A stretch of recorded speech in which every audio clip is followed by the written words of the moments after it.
Welcome to Step by Step. Every Saturday at 4 p.m., I'm painting and taking you along on the journey, step by step.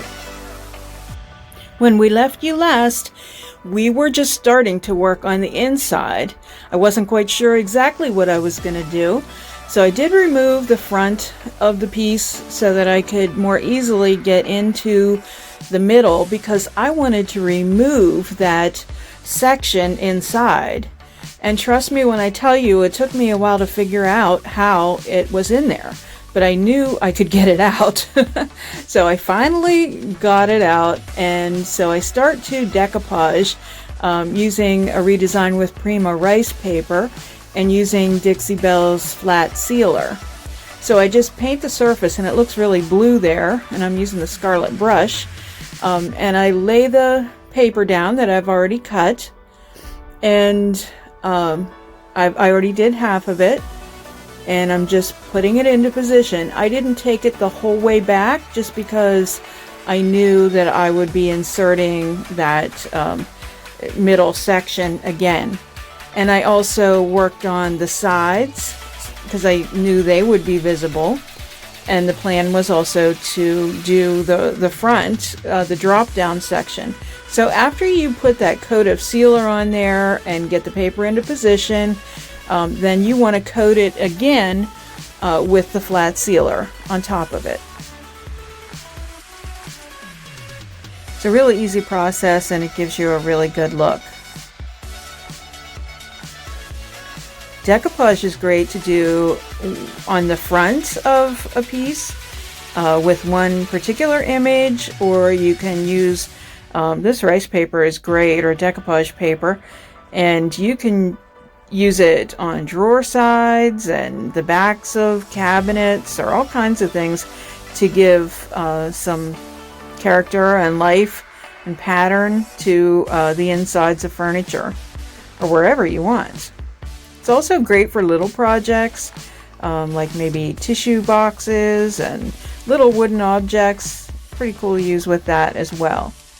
So I am using Amazing Casting Resin, 2-part epoxy, and I'm using a mold that, this is an IOD mold, and I am pouring the 2-part resin in there. I'm using the laurel wreath and a crown.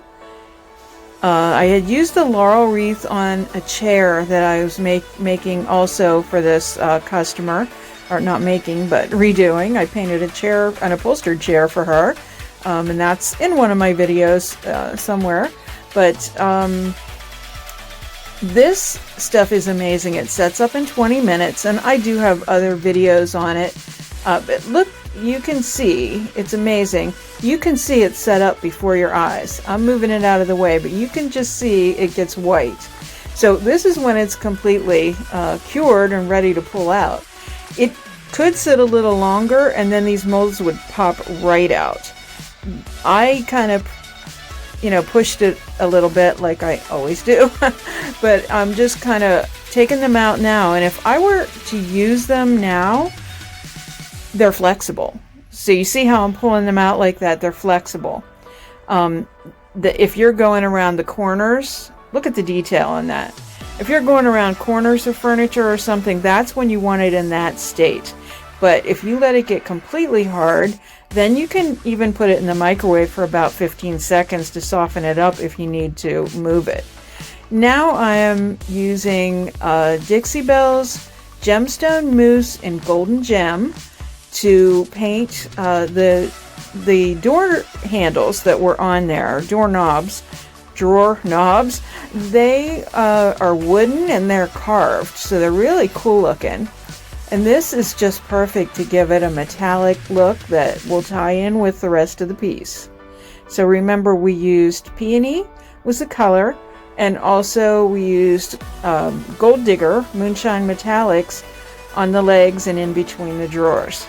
So this is just going to pair up nicely with the other gold. So I hope you're enjoying watching this today, and if you don't want to miss other videos like this, subscribing would be really cool. We love that here. We have lots of plans to bring you a whole lot more. So just keep working on it. Look at the detail. Just look at that amazing. The carving was great to begin with, but this just makes it pop. So we're still honoring the fact that this old piece of furniture had cool details. We didn't replace this or anything, so we're just bringing it up a notch for today's aesthetic. I'm so pleased that my client is not afraid of color and just wanted to do this combination. Okay, so now we're going to go back to work on the inside a little bit. So I've used the Moonshine Metallics and Gold Digger again. I applied a small crown to the door front there. I used Buttercream on the inside and just accenting all those movable parts and with the Gold Digger, and then I did the handles in the Gemstone Moose. So now I'm putting some wax on the piece to give it a little vintage look. So I sprayed it with Easy Peasy spray wax, and now I'm going to use Best Dang wax in brown. And I am just going over the details of the laurel wreath and the crown and around them. And then also I'm going to go around the edges of the desk front and all of the drawers. So that just kind of gives it that little vintage character that we're looking for. Tones down the bright peony as well.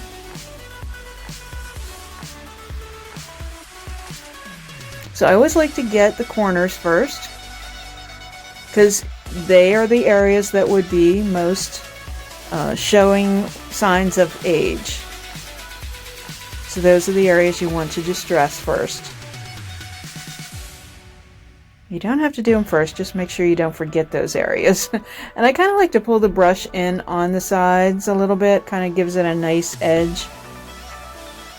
And then you just want to take a soft cloth and just kind of wipe that back a little bit so it's not real harsh, and it just kind of blends that in.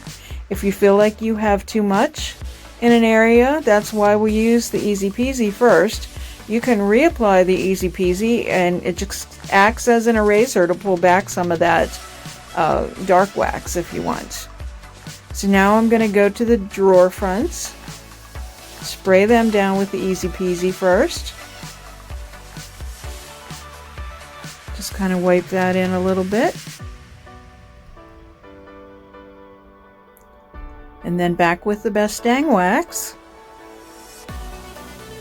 On drawer fronts, I like to do the handles area, like behind where the handles would be first. So that's another area that would show wear. Spent a lot of time on this section because I think it's important that you see where you should do the distressing, I think, for the most convincing results. I love the contrast of the dark wax against that bright gold, and I actually used a little bit of the wax in the creases of the gold as well.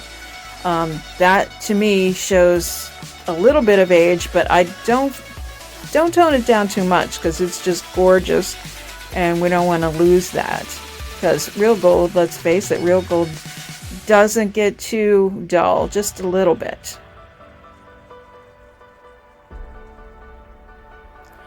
So I think the word for this set is regal.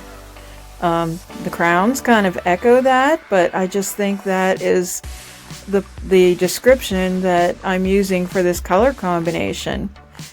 A lot of times you don't pick colors like Peony because it seems like a frivolous bright pink color for serious furniture, but when it's distressed, when it's paired with other things, that really makes it a dramatic color.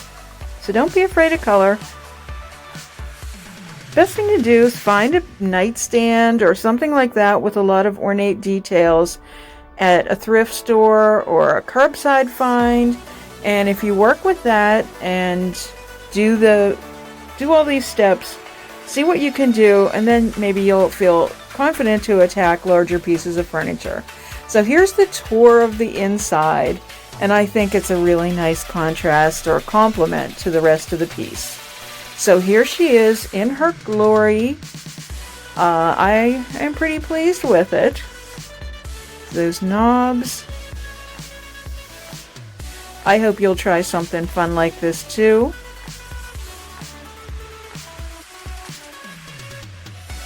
And there it is paired with the chair.